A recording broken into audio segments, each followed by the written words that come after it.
Bom, me chamo Khaled, eu sou palestino brasileiro, tenho 21 anos, vou fazer 3 anos e meio que estou no Brasil, sou estudante de curso de Direito de 3º ano. Nasci na Palestina, em Belém, e agora estou no Brasil para fazer a faculdade. A minha mãe nasceu no Brasil, em Toledo, e casou com meu pai aqui. Meu pai saiu da Palestina para estudar, daí ele veio para cá, para o Brasil. O meu tio, o irmão do meu pai, estava aqui já, casado aqui. Daí eles se conheceram aqui no Brasil e casaram e foram para a Palestina. Voltaram para a Palestina porque a minha mãe queria conhecer mais o país dela, os parentes. Eles tinham terrenos lá, então por esse motivo que eles voltaram para a Palestina. E daí sempre a gente ia para o Brasil, voltar para a Palestina. A gente tinha essa ligação entre o Brasil e a Palestina. Então não é a primeira vez para mim que estou no Brasil. Bom, eu nasci na Palestina, né? E estudei a escola na Palestina. Eu saí da Palestina com 18 anos. Ser jovem na Palestina é uma luta grande. É muito difícil, porque tem checkpoints. Eles, por exemplo, quando eu ia para a escola, às vezes eles fechavam a entrada da cidade. Daí eu não podia chegar para a escola. Para a faculdade é a mesma coisa. Outro exemplo, quando você se forma da faculdade, é muito difícil de você achar um trabalho, um emprego. Então a maioria dos jovens acabam desistindo de estudar ou fazer a faculdade, porque não adianta, você vai perder no mínimo 3 anos da sua vida estudando e no final não vai ganhar dinheiro ou achar um emprego. Então eles acabam terminando a escola e indo direto para procurar qualquer trabalho, pedreiro, sei lá, não sei. E outra coisa que não é todo mundo que consegue pagar a faculdade para estudar. Isso é um ponto muito importante, eu acho. O jovem palestino, a juventude palestina tem muito sonhos, mas infelizmente na Palestina é muito difícil de ser real esse sonho. Então eles acabam desistindo da vida. Tipo, cara, é muito difícil, muito difícil. Não sei se tem palavras para eu falar, para chegar para eu conseguir explicar. É muito difícil. Por exemplo, eu perdi 3 amigos que os soldados israelenses mataram eles nos checkpoints.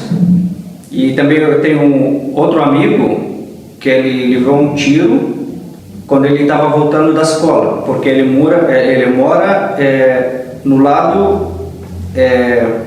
outro lado do muro e a escola fica do outro lado. E quando ele voltava para casa ou ia para a escola, ele tem que atravessar o checkpoint. E tem um dia que ele esqueceu a mochila dele na escola e o checkpoint estava fechado e ele não podia ninguém entrar nem sair.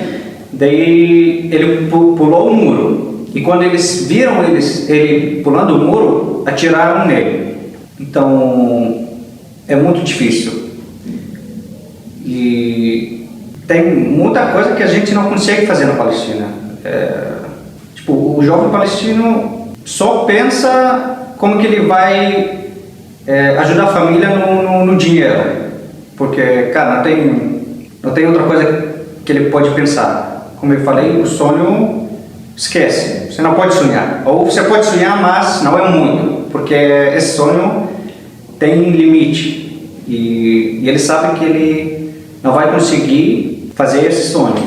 Então, a maioria dos jovens palestinos acabam desistindo ou procurando outros caminhos, por exemplo, sair fora da Palestina, como que eu fiz, mas também isso é muito difícil. Eu consegui sair da Palestina porque eu sou palestino brasileiro, eu tenho identidade. Então eu consegui sair, eu ganhei bolsa para estudar no Brasil. Então eu consegui, mas muitos jovens outros não conseguem. Então esse caminho é muito difícil. E os outros caminhos, tipo caminhos legais, tipo drogas e essas coisas. Então a juventude na Palestina ou da Palestina sofre muito e passa por várias ou muitas coisas diariamente. Qual que era a idade desses amigos, tanto desse que pulou o muro quanto 15, dos outros? Um 15 e um 12. 12 anos? 12 que levou um tiro. Agora ele só anda de cadeira de roda. E o que faleceram 16 anos. 2 juntos, no mesmo tempo. Eles estavam voltando de trabalho de noite e atiraram no carro deles, ou no carro que eles estavam dentro, sem qualquer motivo, e acabaram falecendo. Então eles perderam a vida assim, sem nada. Claro que não tem qualquer motivo para você tirar a vida de alguém, com certeza, claro. Mas na Palestina você perde a vida assim, tipo, você está andando, você morre, sem motivo nenhum. Então... E sem consequência nenhuma para quem mata. Esse aqui é o difícil, que você não consegue fazer nada para eles. Nada. Claro, o racismo na Palestina é muito grande. Então vamos fazer uma diferença entre o jovem palestino e o jovem israelense. O racismo lá é muito claro, porque, como que eu falei, o jovem palestino ele não pode sonhar e assim mesmo, se ele sonhar ou tiver capacidade de fazer alguma coisa, eles acabam com esse sonho ou com essa pessoa. Por exemplo, se tiver um jovem palestino que joga futebol muito bom, muito bem, ele quer ir mais para frente, eles não deixam ele continuar esse sonho ou sair do país para tipo entrar em times mais grandes ou mais fortes para treinar, fazer o treinamento. Eles não deixam. No outro lado, o jovem israelense, eles ajudam ele e apoiam ele com dinheiro, com apoio, com tudo. O mar na Palestina, eu fui, eu acho, uma vez e eu tinha 15 anos e eu consegui entrar só porque eu era menor de idade e eles deram para mim um papel que permite para mim entrar. Daí, fora disso, eu não vi o mar. O Jerusalém, por exemplo, a mesquita de Aqsa, eu fui uma vez com a escola. Ela levou a gente e a mesma coisa, com um papel que permite para você entrar. E tem vários alunos que não conseguiram entrar porque o pai dele foi preso. Então você não pode entrar porque o seu pai foi preso. Ou o seu irmão falou alguma coisa sobre a Palestina, ou postou alguma coisa sobre a Palestina, então você não pode entrar. Mas o jovem israelense, ele pode ir para qualquer lugar na Palestina, com segurança, com certeza, claro, né? Tipo, tem muitos lugares da Palestina que eu nem conheço, tipo, nunca entrei, nunca vi, tipo, não conheço as pessoas, os palestinos que moram no Israel, que não saíram, não fugiram de Nakba, de 48, ficaram lá nas casas deles. Tipo, eu não conheço, não tenho amigos de lá. Então, eu acho que tem muita diferença, tipo, o racismo é muito grande entre o jovem palestino e o jovem israelense. Agora, depois de 7 de outubro de do genocídio de Gaza, começaram os colonos a ter mais apoio do governo israelense para invadir as cidades e colocar tipo barracas e tomar conta das montanhas. E na cidade de Cobra, onde é que a minha família mora agora, os colonos tomaram conta de uma montanha que fica bem perto da minha cidade. E eles entram quase todo dia na cidade, invadem a cidade com o exército, com armamento, todos são armados, todos os colonos, invadem as casas, queimam carros, queimam casas, batem nas pessoas sem motivo, e ninguém fala nada com eles. Ao contrário, o exército dá apoio e entra com eles para eles tipo, ficar seguros. Então, e isso é muito difícil. Por exemplo, tipo, as pessoas depois de 20 horas de noite, ninguém sai de casa, porque é muito perigoso. Por exemplo, em Tormossaia, cidade de Tormossaia, eles entram quase todo dia e queimam casa, queimam carros, e ninguém fala nada. Em Kfar Malik, mataram 3 jovens sem motivo nenhum. Tentaram entrar na casa de uma família em Kfar Malik, e os 2 irmãos, claro, você vai defender a sua casa quando alguém está invadindo a sua casa. E eles acabaram mortos. Mataram um e o outro levou um tiro. Então, isso não acontece em nenhum lugar do mundo. Então, a vida na Palestina é muito difícil e muito perigosa. Não é fácil de você ser palestino na Palestina, porque você vai encontrar várias coisas que vão atrapalhar a sua vida. Muita coisa. Como vocês aprendem essa história da Palestina? A gente não aprende na escola. Não aprende? Não. Porque eles controlam controlam tudo na Palestina, até os livros das escolas. Você não pode escrever nada sobre a Palestina, nada. Você não vai achar em nenhum livro da escola falando sobre a história da Palestina, até no livro da história não fala nada sobre a Palestina ou a história da Palestina.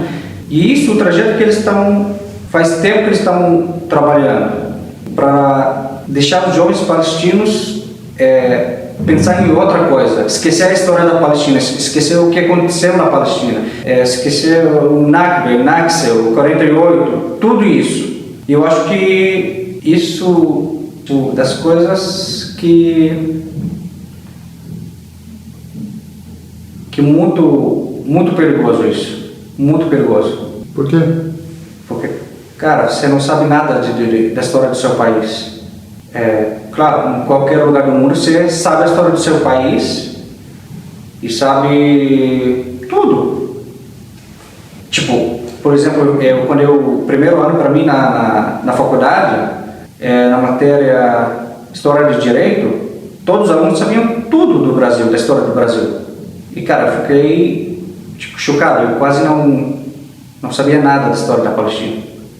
Se os pais dos alunos não falam para eles sobre a história da Palestina, o jovem não vai pensar nunca do que aconteceu antes. Isso que eles querem, apagar a história da Palestina. Isso é o trajeto deles. Então, eu acho muito importante que os pais desses jovens palestinos ensinar a eles em casa a história da Palestina, tudo, a história de 48, o Nakba, o que aconteceu, por quê, quando, as cidades que foram destruídas, tudo isso, porque na escola a gente não estuda nada, zero, nada da Palestina. Até na faculdade, no centro acadêmico, os jovens que falam alguma coisa sobre a Palestina, claro, no centro acadêmico, a gente fala sobre a política, o país, o que está acontecendo, muitos jovens foram presos, muitos jovens foram mortos. E qual o motivo? Falar sobre a Palestina, ou política.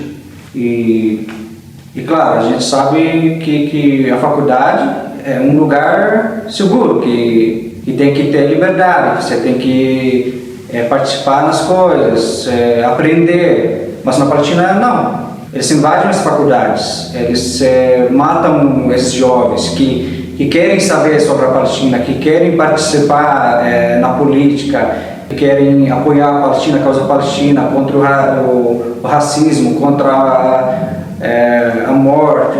Então, quem tenta saber, eles param ele, entendeu? Por isso eu falo que isso é muito perigoso. O jovem palestino não tem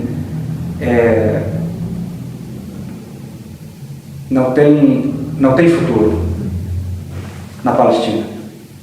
Isso eu acho muito triste, porque eu senti isso na Palestina.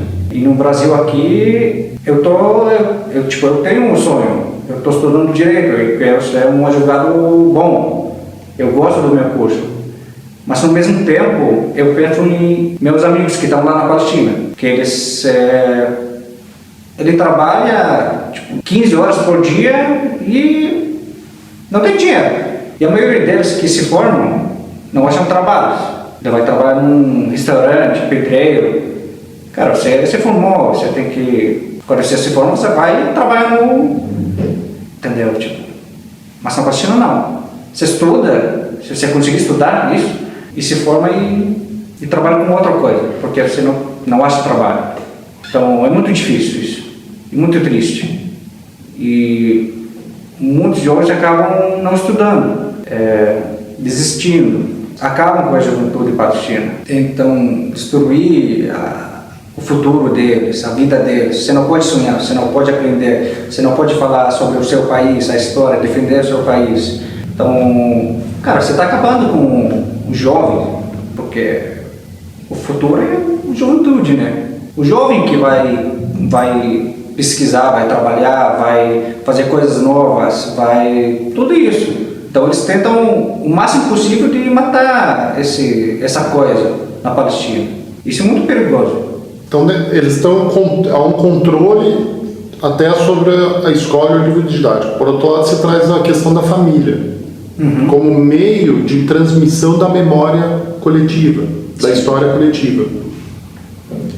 O que se ensina, então, numa disciplina de história, se não a história local?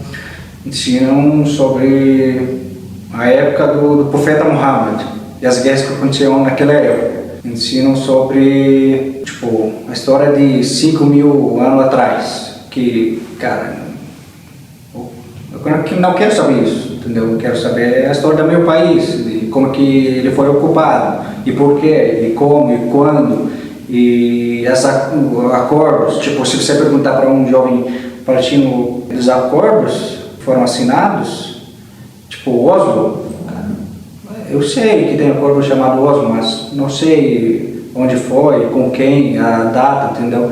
Isso é muito difícil até eu mesmo não sabia quase nada. Porque quando eu cheguei no Brasil, meus amigos da faculdade começaram a perguntar coisas e, cara, eu não sei a resposta. Eu comecei a sentir vergonha na frente deles, entendeu? Isso é o que eles estão trabalhando, eles não querem que os jovens pensem.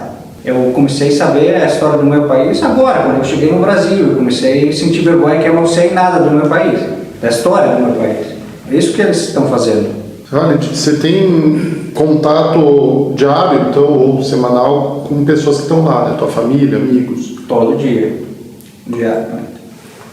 Eu queria que você contasse um pouco, depois de 7 de outubro de 23, você já estava morando para cá, né? Uhum. O que mudou lá?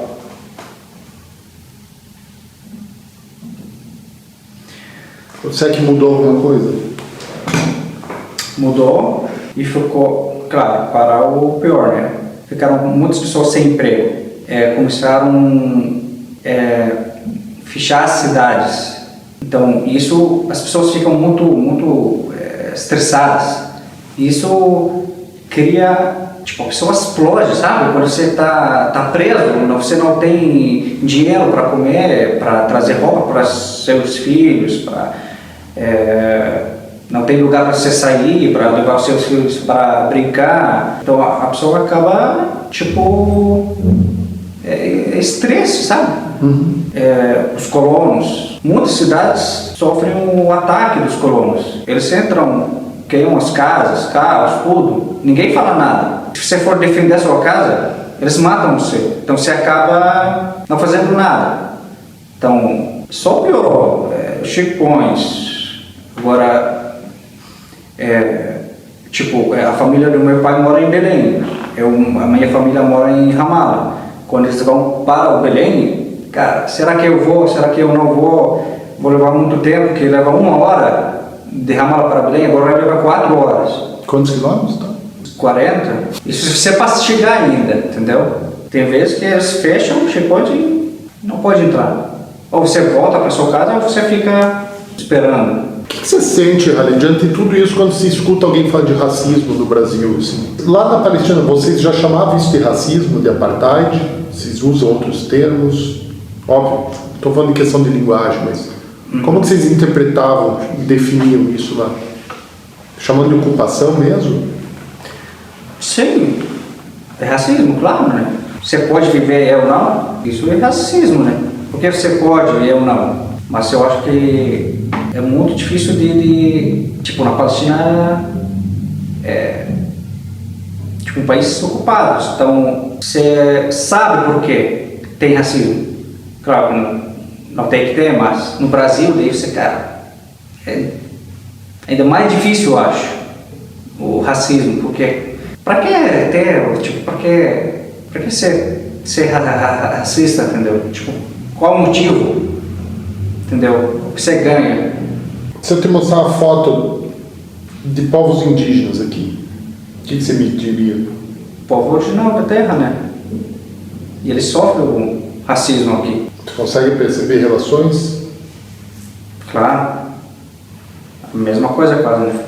Estão tirando eles da terra deles, matando eles. Eles não têm direitos igual aos outros também. Então, é a mesma coisa quase. Mas aqui o Estado, pelo menos por lei, garante direito para todo mundo. Sim. Para lá o Estado é judeu, não palestino. Mas a lógica é a mesma na prática. Sim. Dentro na prática, sim. Dados limites. Sim. Não vai ter genocídio mais no Brasil, a gente espera. Mas já teve muito. Também é outra coisa que não é só o muçulmano que não pode, por exemplo, para Jerusalém, até o cristão não pode entrar, tipo não é só o muçulmano, assim, tipo, não tem diferença entre o muçulmano e palestino cristão, toda a mesma coisa. Isso é racismo também, tipo, contra o judeu, que o Israel, um estado foi criado só para os judeus, né? Você não pode morar lá se você for de outra religião. Isso é racismo também. Os 20% que conseguiram permanecer moram, né, como cidadão de segunda classe. Mas os demais não podem voltar e nem se mudar, né? Como que é a questão da resistência para chegar nesse lugar? Como que é a questão da resistência entre juventude, por exemplo, organização de manifestação? Na Palestina?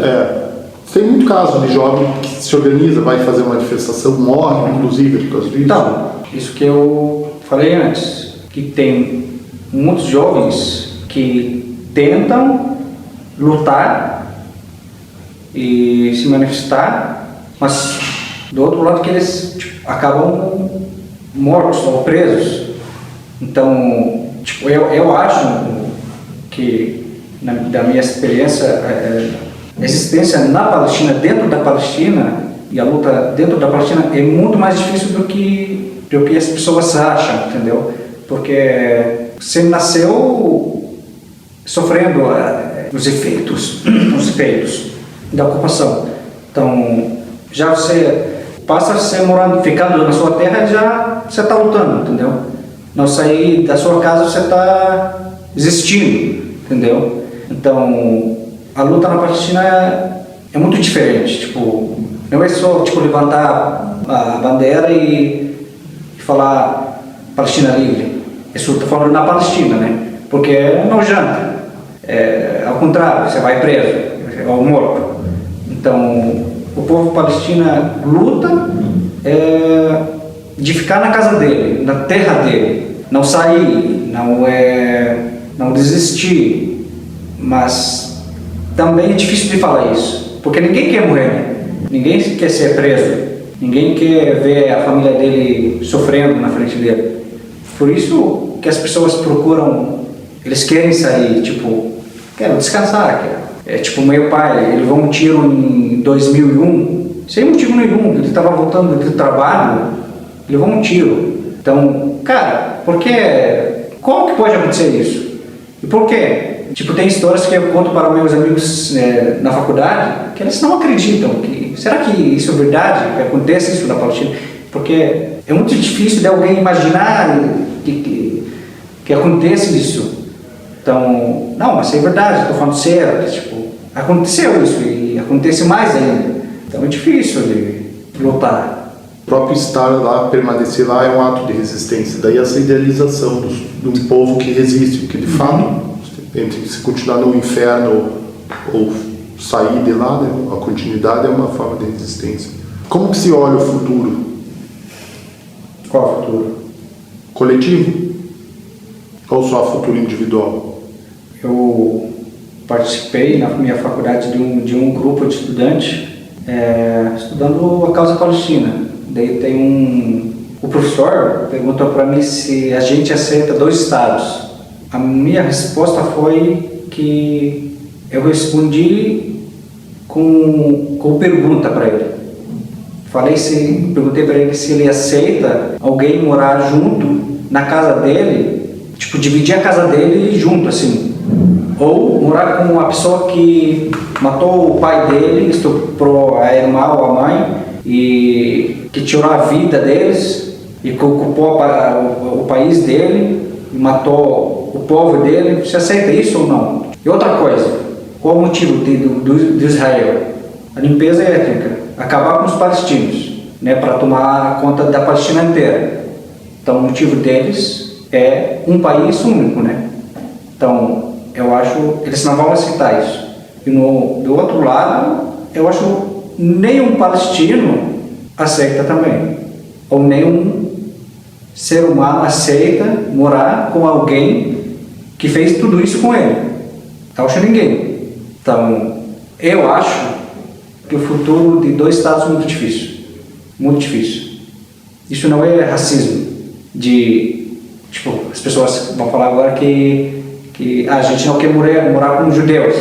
Não. Tem palestinos judeus. Tem palestino cristão e muçulmanos. A gente mora todos juntos e nunca tive problema. Mas Israel, o motivo deles é outra coisa. Criar um estado judaico só para os judeus. Acho que essa aqui é a minha resposta.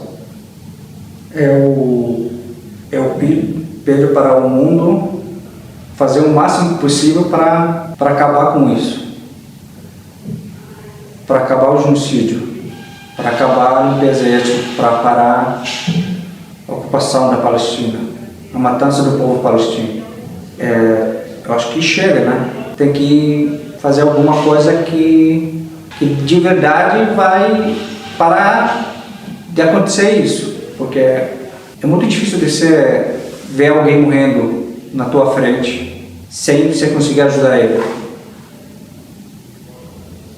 E muito difícil de você ver pessoas sofrendo, morrendo de fome, porque só outra pessoa quer a terra dela. Você pode chegar e morar junto, né? Tipo, qual é o problema? Mas você tirar o povo da terra dele e ocupar a terra dele com esse motivo, matar pessoas, eu acho que é difícil de acontecer agora. Mas está acontecendo, infelizmente. Então, a luta continua e tem que continuar. O povo palestino não vai desistir. E a gente vai ficar lutando até a Palestina ser livre do rio ao mar.